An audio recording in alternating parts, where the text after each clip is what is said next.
My name is Mariana and I'm going to talk about Costa Rica, specifically how we're managing our electricity sources. Costa Rica has been known for a long time in the world. Some people believe that Costa Rica is an island actually, but no, all the people think that we have beautiful animals and we have a lot of volcanoes, which is true, and people think that this is a great place to take vacations and that we have a lot of forests and interesting things to do, and yeah, it is basically a paradise for tourism. And also they know Costa Rica as a pura vida type of vibe, and they think that our people are super warm and welcoming, and I think that is true. But what it is also true, it is that Costa Rica is one of the leaders in ecological sources such as carbono neutrality, and has been the leader of that topic for around 7 years now. So yeah, we're making history actually on that topic and that area, and I think that this is so important that ticos will know and will investigate and hear about these kind of things. Costa Rica is one of the greenest countries in the world. Actually, we have up to 98% of renewable resources and renewable electricity, so that's very important. And we also have 4 main sources of electricity, which they are: the first of them, it's hydroelectricity, and that makes sense, is the most common or the most used source of electricity in our country, behind obviously the normal one, of the one that we're used to, but if we're talking about renewable electricity, this is one of the most important ones, and that's because we have a lot of rivers and we have a lot of lakes too, so we can extract that electricity from them. And it is also, to clarify, clear water, which is super important. Costa Rica is actually one of the unique countries in that we can drink water directly from the sink and not get an infection or something like that, because it's so clear actually, the water. So that's very important. And also because this source, we don't have only lakes, for example, we have rivers and that kind of aquatic sources that are in continuous movement, so we can extract some of the power. Well, the second are wind turbines. So those are giant towers that, well, some people rent, or some people give their lands to the government to place them, but in most of the cases they place them in upper places like mountains and that kind of things. Upper places like mountains and that kind of things.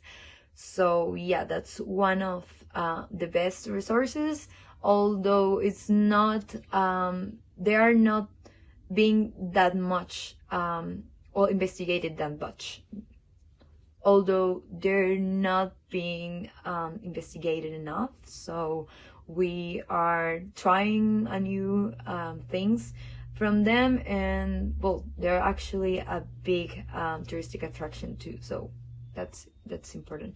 They are, I think that the 70% of the electricity that, or new electricity that we are using right now. Then we have the geothermal energy, and it is the 14%, I think, of the energy that we're using right now, or the new alternatives.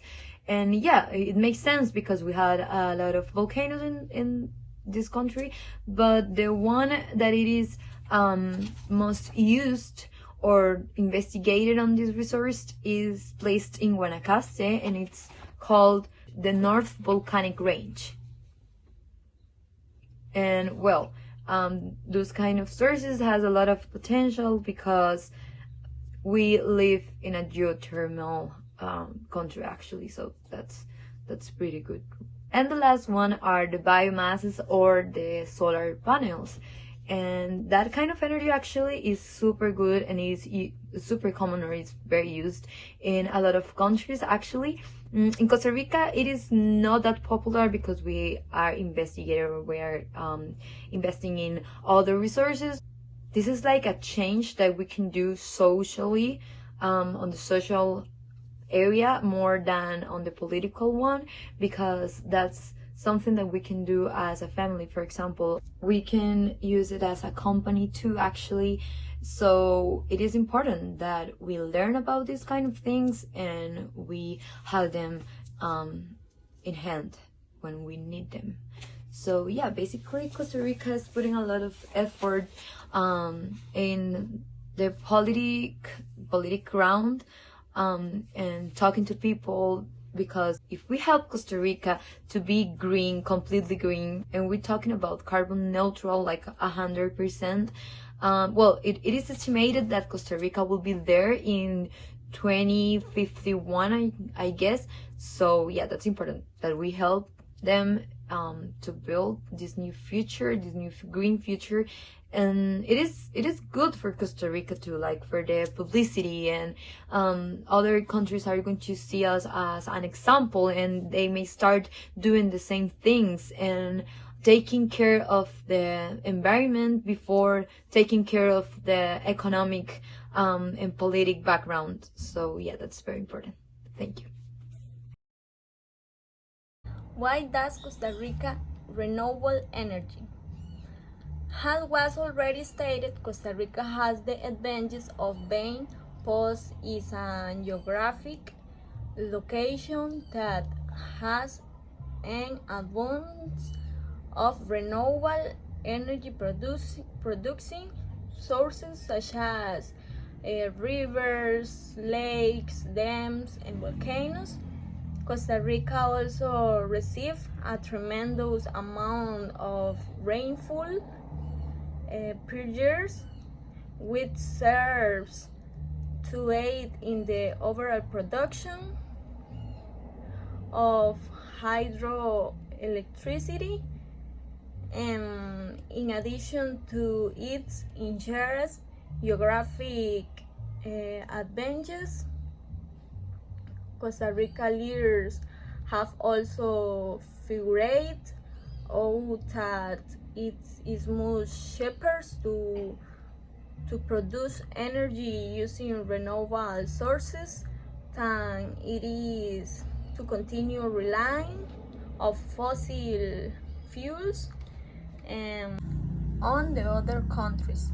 The current COVID-19 pandemic has also been attributed to increased research on renewable energy to reach.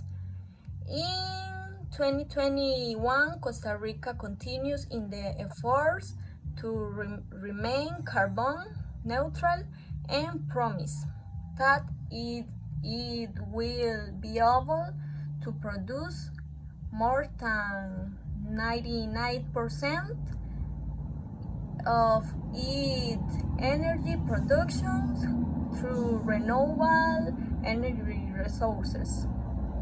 To end, while there are significant obstacles, the future of Costa Rica looks greener every day, and while almost 100% of the electricity that is produced now is through renewable energy, and we will see how Costa Rica advances in the other sectors of carbon neutrality.